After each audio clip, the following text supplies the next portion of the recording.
Private Thomas Kerr stepped off the boat at Dover on the afternoon of June 4, 1940, and the first thing he saw was a woman holding a cup of tea. For 9 days he'd waited on French beaches under German bombs. He'd watched friends die. He'd vomited all the way across the channel. Now an English woman was offering him tea, and he started to cry. Behind him, 338,226 men were coming home. Churchill called it a miracle. The newspapers wrote about triumph. But standing on Dover's quayside that afternoon were doctors, railway officials, and military administrators who knew the truth. The miracle was over, and nobody had planned for what came next.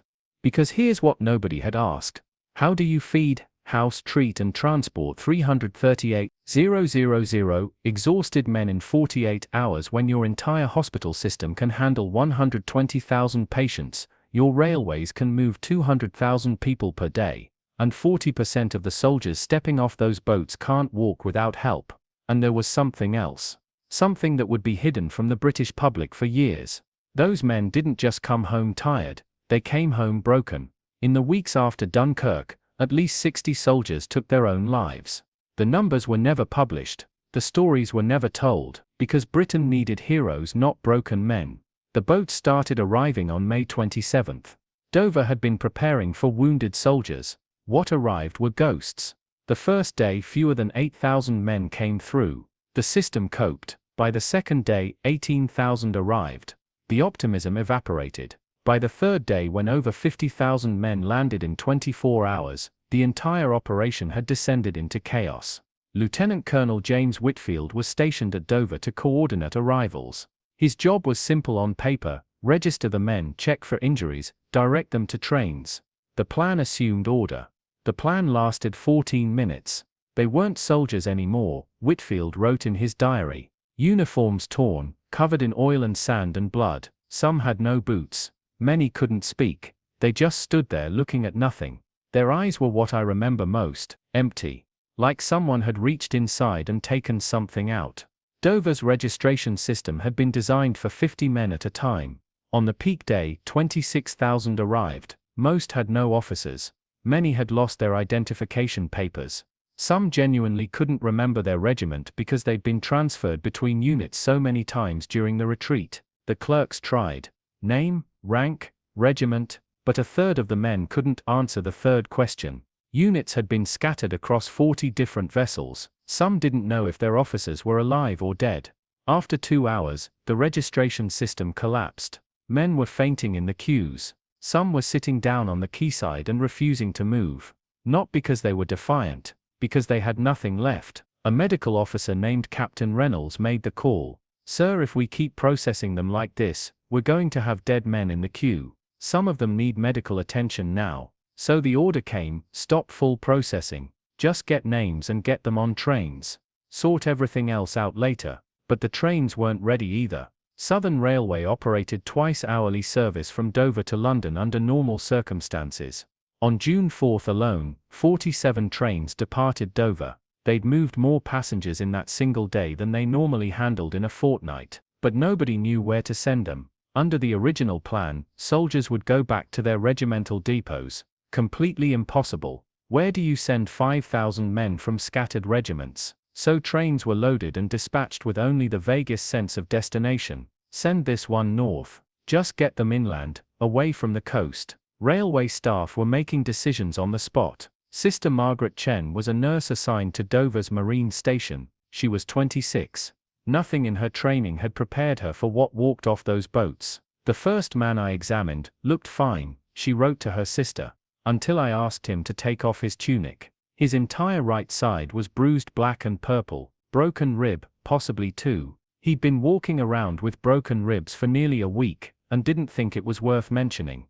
The second man had severe dehydration. His lips were cracked and bleeding. He could barely stand. He'd drunk seawater on the beach. Now his kidneys were failing. The third man wouldn't speak. I asked his name. Nothing. He just shook his head. No visible injuries. But his hands wouldn't stop trembling. He stared at the wall. I had no idea what to do with him. After 4 hours, 5 men collapsed. 4 we revived with water and rest. The 5th didn't wake up. Then one of the other soldiers said, "He was dead on the ship, miss. He died yesterday." But there was nowhere to put him, so we just kept him with us. This man had been dead for 24 hours, and his mates just carried him off the boat because they didn't know what else to do. Margaret worked 18-hour shifts for 6 days straight. She examined over 3,000 men. Perhaps 200 needed immediate hospital care. Another 800 needed medical attention within days. The rest were physically intact but mentally somewhere else entirely. Britain's entire southeastern hospital network had approximately 8,000 beds. In the first 24 hours, 4,800 men needed immediate medical attention. By the end of the 9-day evacuation, nearly 14,000. Military hospitals filled within the first day, then civilian hospitals, then emergency overflow facilities. Schools became hospitals, church halls became hospitals. The Grand Hotel in Folkestone became a hospital. The ballroom had 120 men lying on makeshift beds made from tables and doors taken off their hinges. A doctor named Peter Thornhill was sent to Ramsgate to examine men coming off a minesweeper. He found 40 men on the deck, most lying completely still. I thought they were casualties, he later testified. Then I realized most were just sleeping. They were so exhausted we couldn't wake some of them. We thought they'd died. Turns out they were in such deep sleep their bodies had just shut down. One man screamed when we tried to move him. 2 broken ribs. He'd been carrying wounded men for 2 days with broken ribs, and hadn't known because the adrenaline kept him going. By the evening of June 4th, every available building within 30 miles of Dover contained soldiers. But the problem wasn't space. The problem was nobody knew who was where. Records hadn't been kept. Thousands of men simply disappeared into the system. Not missing, not dead, just somewhere. At Paddington Station in London, 600 men arrived at 11 o'clock at night on June 2nd. They were supposed to go to Victoria, but a tired signalman had pulled the wrong lever, and the train went to Paddington instead. Arthur Coleman was the night supervisor. I called Victoria, told them we had their men. The duty officer said it was impossible. I said, well, 600 men are standing on my platforms. Long silence. Then keep them there. We'll sort it out in the morning. 600 men slept at Paddington that night. On the platforms, on the floors, in the corridors. In the morning, the army sent trucks. The whole exercise wasted 18 hours. This happened everywhere. Reading received 400 men they weren't expecting. Brighton received 800. A small station in Kent received 1,200 men who were supposed to go to Canterbury. Some waited 3 days before anyone figured out where to send them. A sergeant from the Royal Artillery later described it, at Dunkirk, at least I knew what was happening. Germans were trying to kill us. Simple, clear. When we got on the boats, we were told we were going home. Instead we got off at Dover, stood in a queue for 3 hours, got on a train that nobody could tell us where it was going. Ended up at a camp we'd never heard of, got moved to a different camp the next day, then another one, the day after. By the 4th day I had no idea where I was. At least at Dunkirk I knew what was going on. But all of this was secondary to a different kind of suffering happening across Britain. Because while the army struggled to figure out where 338,000 men were, families were struggling to figure out if their men were alive. Mary Kerr lived in Manchester. She was 28. Her husband Thomas was with the British Expeditionary Force. His last letter arrived May 18th. After that nothing. On May 27th, the BBC announced the evacuation had begun. Mary's first thought is Thomas there. Her second thought, how do I find out? The answer, you can't. In 1940 there were no mobile phones, no email, no quick communication, letters took days, telegrams were for emergencies only, and is my husband alive? Didn't qualify. The official policy was clear, soldiers would write home once they reached their units, but soldiers coming back from Dunkirk didn't have units anymore. On May 28th, Mary went to the local military recruitment office. 200 women were already queuing, all asking the same question, is my husband alive? Mary waited 3 hours. When her turn came the clerk searched, Kerr, Thomas. Evacuated. That's all it says. What does evacuated mean? Means he got on a boat from Dunkirk. Where is he now? Doesn't say. Check back in a few days. Mary went home. She waited. 1 day, 2 days, 3 days. Nothing. And all across Britain tens of thousands of women were doing exactly the same thing, waiting, listening for the postman, dreading the telegram boy because telegrams meant death, but also dreading the absence of a telegram because not knowing was somehow worse. Because the army had a system for death. If a soldier died, a telegram arrived, usually within a week, but if he was wounded, missing, in transit, there was no system. Families were simply left in limbo. Ellen Davidson lived in Portsmouth. Her son Michael was at Dunkirk. On May 29th, she heard a knock at the door. Her heart stopped. The telegram boy stood there. She felt the world narrow. The boy looked at the telegram, looked at the house number, number 14. No, this is number 16. Oh, sorry miss. He moved to the next house. The Hendersons. Then Ellen heard it through the wall. A scream. A howl of grief. Mrs. Henderson had just learned her son was dead. Ellen wrote in her diary, hearing that scream was terrible, but part of me thought at least she knows. I still don't know. Michael could be dead. He could be alive. I don't know. And this not knowing is worse than knowing. It's torture. You can't grieve because maybe there's nothing to grieve. You can't hope too much because maybe there's nothing to hope for. Ellen waited 2 weeks. On June 11th, a letter arrived. Michael's handwriting. 3 sentences. Mum, I'm alive. I'm at a camp in Aldershot. I'll write more soon. Ellen kept that letter in her purse for the rest of her life. When she died in 1978, her daughter found it there. The paper worn thin, the ink faded but still legible, but thousands of families didn't get letters because soldiers were moving too fast. Camp to camp.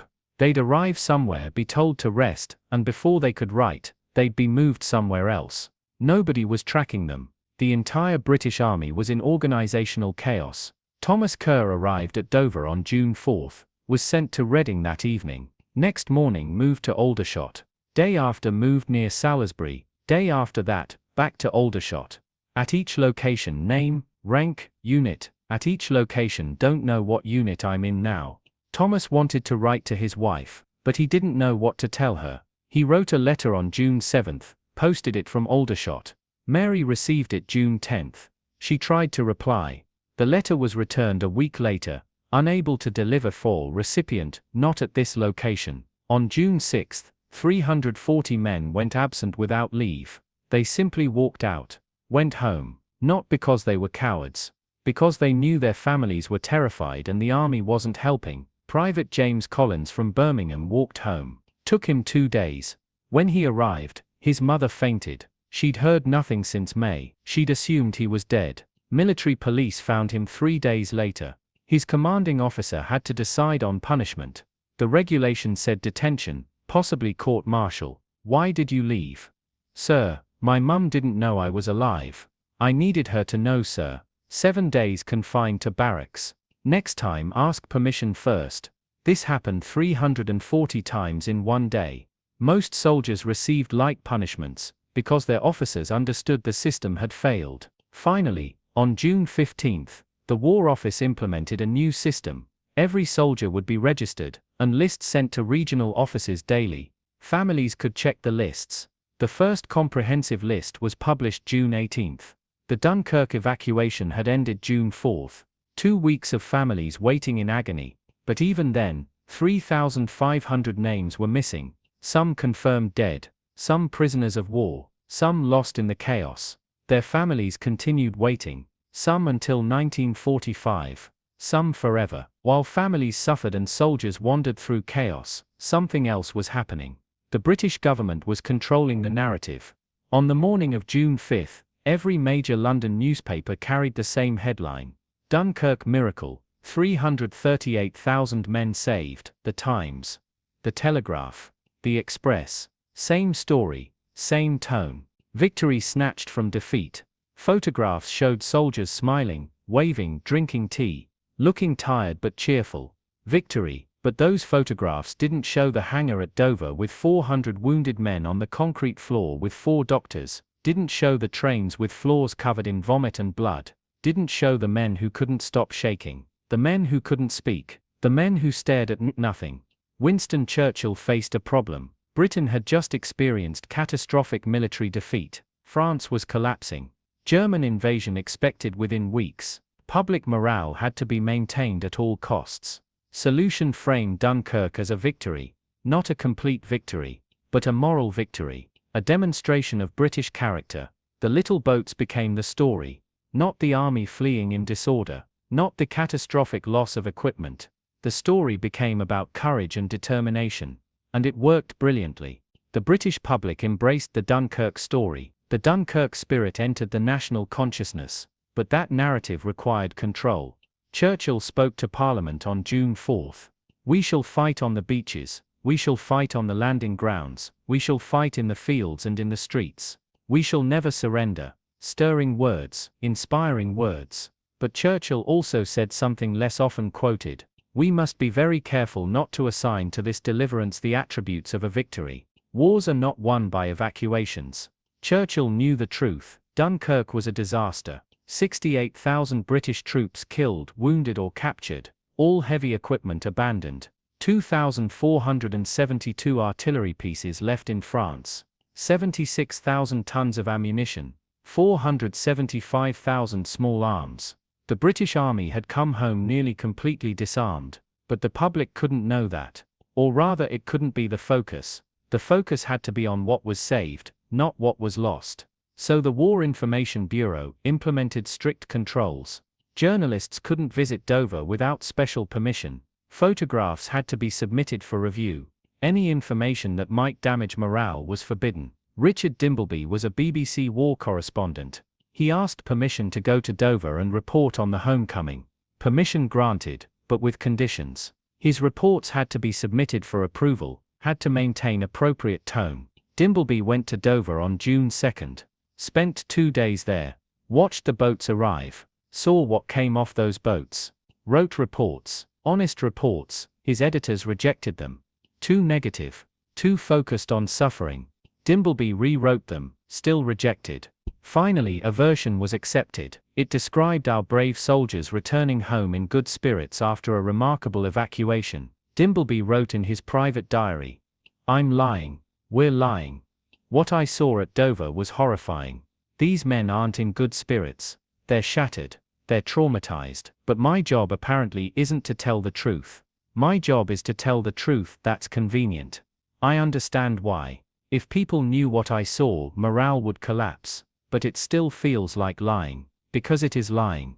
Every journalist covering Dunkirk faced the same reality. Truth was less important than morale. Photographers faced even stricter control. The Ministry of Information had official photographers with clear instructions about what to photograph. Soldiers smiling. Soldiers drinking tea. Soldiers waving. Not soldiers collapsing. Not the reality, but a carefully constructed version. This controlled narrative succeeded completely.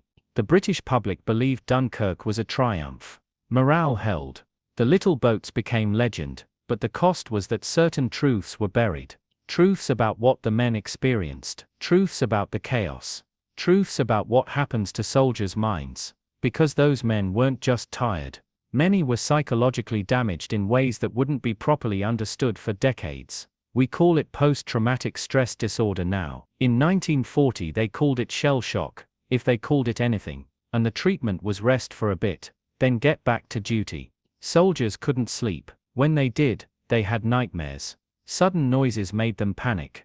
A door slamming sent them diving for cover. The sound of an airplane overhead froze them in terror. Some developed uncontrollable tremors. One soldier, a corporal named David Wright, was admitted to a hospital in Kent on June 7 for nervous exhaustion. Wright couldn't sleep. When he closed his eyes he saw the beach, saw the bombs falling, saw his friend's head disappear, saw men drowning, over and over. The doctors gave him sedatives, but the nightmares continued.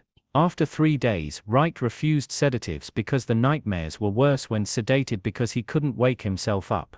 He'd rather not sleep than face the nightmares. After a week, the doctors discharged him. Diagnosis: fit for light duties. Wright never really recovered.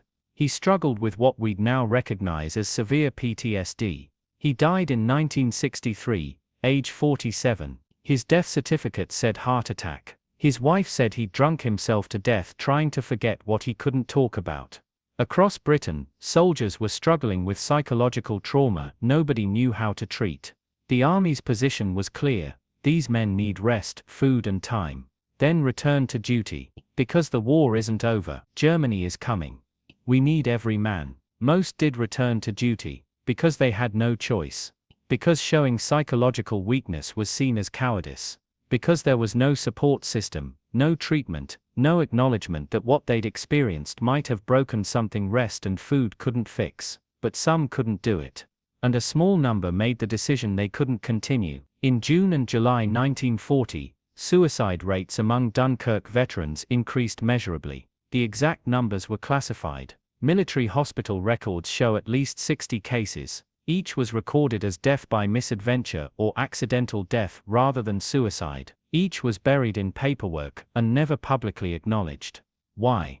The investigation files reveal common patterns. Survivor guilt was enormous. Why am I alive when Johnny's dead? I should have saved him. Over and over, men who'd survived expressed the belief that they shouldn't have. There was the unbearable burden of memory, what they'd seen, what they'd done, images and experiences they couldn't escape, couldn't process, and there was fear. The knowledge that they'd have to go back to war, back to combat. And some men looked at that prospect and decided they couldn't. That they'd rather die now than face that again. Private Robert Morrison, age 22, was found dead in his barracks on June 19. He'd shot himself. His suicide note said simply, "I can't go back, I can't do it again, I'm sorry." Lance Corporal Thomas Blackwell, age 26, drowned himself in the River Thames on July 3. No note, but his mates said he'd been having nightmares constantly, hadn't eaten properly in weeks, had started talking about how he should have died at Dunkirk with the rest of his section. These stories never reached the newspapers, never became part of the public narrative, because they contradicted the story Britain needed to tell itself. Suicide didn't fit that narrative. Psychological collapse didn't fit, so it simply wasn't mentioned. This is why the 48 hours after Dover disappeared from historical memory, because those hours showed aspects of war that Britain needed to not see. On the evening of June 6, Thomas Kerr sat on a bunk in a barracks at Aldershot with 40 other men. Nobody was talking, they'd all been to Dunkirk, they'd all survived, and they'd all rather not talk about it. A sergeant appeared. Tomorrow morning, 0600 hours. New unit assignments. You'll be allocated to replacement battalions. New unit assignments. Thomas's old unit had been shattered at Dunkirk. He'd be assigned to a new battalion with new men, new officers. Starting over, Thomas wrote in his diary, "Want to go home, want to see Mary, want this to be over. But it's not over. Germany's won France. They'll come for us next. And when they do, I'll have to fight again. Not sure I can. But we will, because what else can we do?" Thomas didn't go home. He was assigned to a replacement battalion. He trained through summer 1940. In 1943, his battalion was sent to North Africa, then Sicily, then Italy. In June 1944, he was part of the Normandy landings. He fought through France into Germany. He survived the war, came home in 1945, married Mary, who'd waited 5 years. They had 3 children. He worked as a school teacher for 30 years. He lived to age 73, but he never forgot Dunkirk. In the 1960s, a local journalist interviewed him. Near the end, she asked, "What's your strongest memory of the war?" Thomas thought for a long time. Dunkirk, most people think about the beaches or the boats. I think about Dover, about stepping off that boat and a woman giving me tea. Just a cup of tea. But it was the first moment since the Germans attacked that I felt safe. And then I realized I wasn't safe. None of us were. We'd escaped, but only to fight again. That woman thought she was welcoming me home. But I hadn't come home. I'd just come to England to prepare for the next battle. It would be 5 years before I actually came home. And by then I wasn't the same person who'd drunk that cup of tea. The 48 hours after Dover were a turning point for hundreds of thousands like Thomas. They came back from war, but they didn't come home. Because home didn't exist anymore. There was only the war that would consume another 5 years and change them in ways they couldn't imagine. The system failed them. The medical system, the transport system, the communication system, the psychological support system. All of it failed. But people didn't fail. Doctors and nurses worked impossible hours.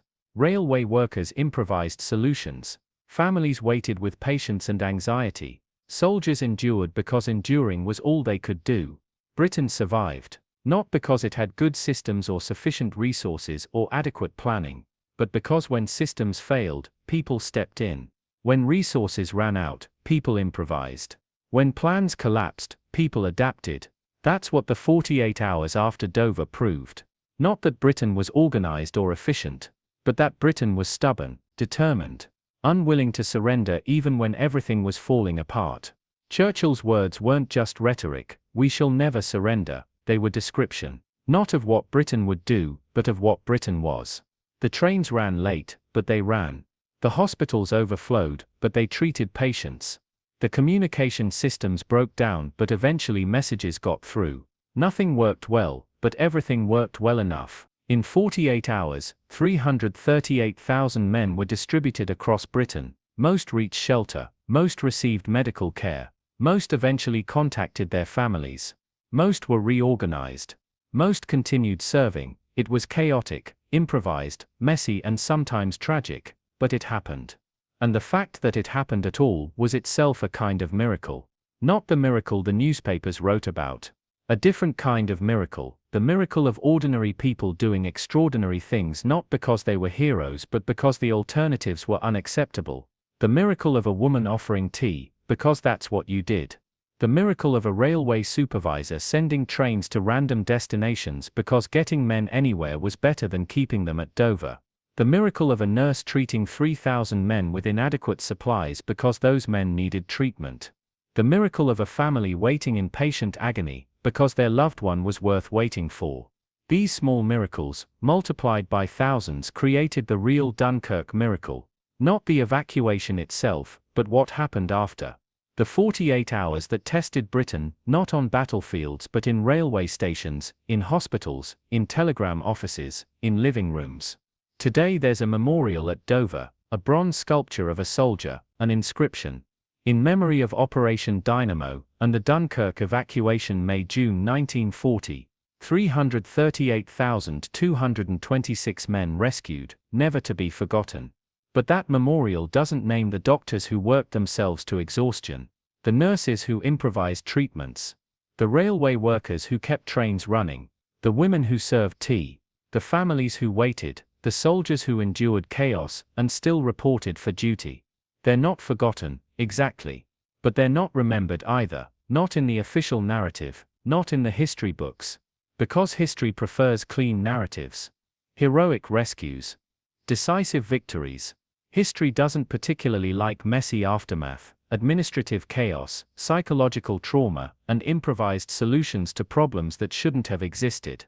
But the truth is, the 48 hours after Dover were more important than the 9 days of evacuation. Because the evacuation saved 338,000 men. But those 48 hours determined whether those men could continue fighting, and they did, for 5 more years. That's what mattered. Dunkirk's real miracle wasn't the boats. It was the cup of tea Thomas Kerr received when he stepped off the boat. Because that cup of tea represented everything Britain had to offer: warmth, civilization, caring, humanity. It represented the belief that no matter how bad things got, some things remained. That cup of tea started the process of bringing 338,000 men back, not back to physical Britain, the boats had done that. But back to themselves. Back to being soldiers who could fight again. Back to being men who could continue. The 48 hours after Dunkirk. The 48 hours history forgot. The 48 hours that mattered more than the 9 days everyone remembers. The 48 hours when Britain faced the consequences of evacuation and somehow, impossibly, dealt with them. Not well, not efficiently, not according to plan, but enough. Just enough, and in May 1940, enough was everything.